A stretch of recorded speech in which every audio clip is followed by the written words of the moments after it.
Ah bon. Une histoire formidable à présent, le mystère du Lauterbach. Oui, c'est le nom d'un violon, mais pas de n'importe quel instrument. Un Stradivarius, donc un violon fabriqué par le luthier légendaire Antonio Stradivari, en 1719 en l'occurrence, un violon estimé à 10 millions d'euros. Seulement voilà, on sait à qui appartenait ce violon avant la Seconde Guerre mondiale, mais on perd ensuite sa trace. Il appartenait à un riche industriel polonais de la région de Łódź, on dit Łódź en polonais, à 1h30 de la capitale, Varsovie. Ce riche industriel est mort avant la guerre, avant l'invasion de la Wehrmacht. Le violon avait alors été caché à Varsovie, puis volé.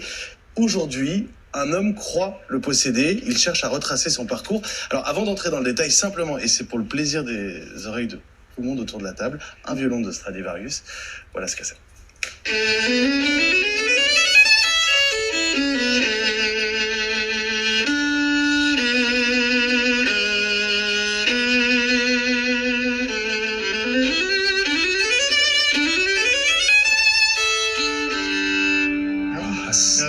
There's nothing like a Strad.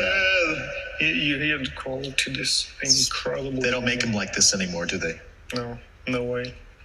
Genius is genius. Bonsoir Yves Jéglé. Bonsoir. Votre enquête parue ce matin dans Le Parisien nous a tous passionnés. Cette enquête sur un violon, un Stradivarius qui rend fou. Pourquoi est-ce qu'il rend fou ce violon ? Il rend fou parce que d'abord, il n'y a aucune photo de lui, ce qui n'est pas normal. Il rend fou aussi parce qu'il a disparu depuis 1944 et il réapparaît et en même temps, alors il y a une avocate qui sait à qui il appartient sans doute, mais moi je ne le sais pas.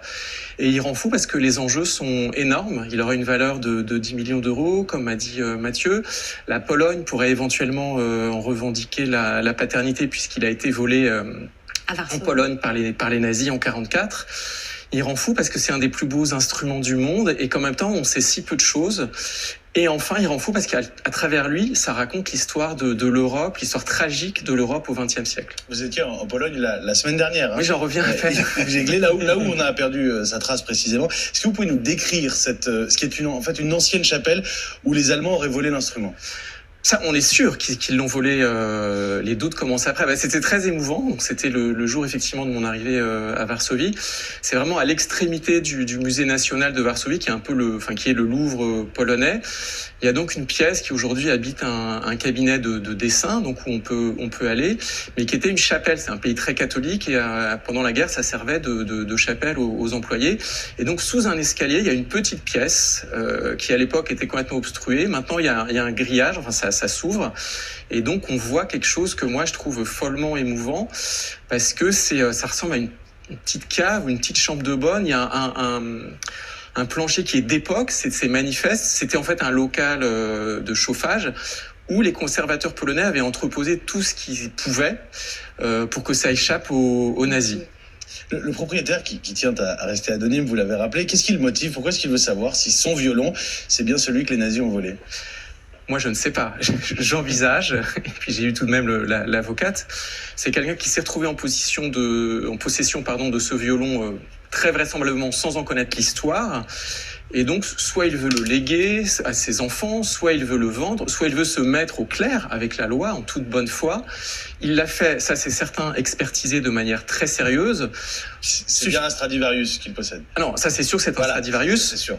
L'intérêt, c'est de savoir est-ce que c'est le fameux Lauterbach, puisqu'il y a très peu de violons Stradivarius qui ont un nom de légende lié à une histoire particulière. Il y en a moins de 30, et très probablement c'est celui-là. Pour ses recherches, il s'est tourné vers l'association Musique et Spoliation. Pascal Bernheim en est une des fondatrices de cette association. C'est elle qui enquête aussi. Aujourd'hui, elle a raconté à Camille Schmitt pourquoi cette enquête est si particulière. C'est une enquête qui me tient à cœur depuis très longtemps. Cet instrument est mentionné dans des archives que les Américains avaient établies après-guerre. Donc se trouve mentionné dans plusieurs enquêtes qui avaient été menées dès 1948. On a cru qu'on l'avait retrouvé, mais ce n'était pas lui. Il avait filé entre les doigts. Donc oui, c'est un cas passionnant. C'est un cold case du violon. Un cold case du violon, oui c'est vrai. C'est tout à fait ça, c'est un polar en fait. Et d'ailleurs, si ce propriétaire récent ne l'avait pas eu en main et s'était pas demandé, mais est-ce que c'est pas le Lauterbach, finalement ça aurait pu durer encore des années, alors que c'est vraiment un instrument mythique. Vous savez s'il en joue ? Non, je ne sais pas. Je sais que le collectionneur polonais en jouait. C'était un Ouais, donc industriel. c'est un violon qui n'a peut-être pas résonné depuis des dizaines d'années. Bah, certainement. À terme, si ce violon est bien le Stradivarius qui nous intéresse, est-ce qu'il sera rendu à la Pologne? Certains y voient un trésor national disparu depuis 80 ans. Il y aura certainement un débat entre avocats, parce qu'il y a différentes juridictions. La loi polonaise a changé l'an dernier. En tout cas, d'éventuels descendants de ce collectionneur polonais ne pourraient pas le demander, parce qu'il y a une loi qui empêche les restitutions au-delà de 30 ans en Pologne. Après, comme le legs n'a pas été, la guerre a éclaté tout de suite après les négociations entre ce fameux collectionneur et le musée polonais. En fait, il y a une sorte de flou qui fait que ça reste ouvert. Il continuerait peut-être à appartenir au collectionneur actuel, mais la Pologne pourrait aussi intervenir. Donc le jour où vous voyez ce violon, ou si vous détenez une image de ce violon égeglé, vous revenez nous en parler. Voilà, avec plaisir.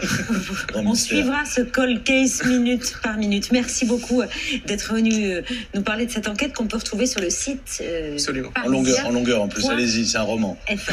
Alors,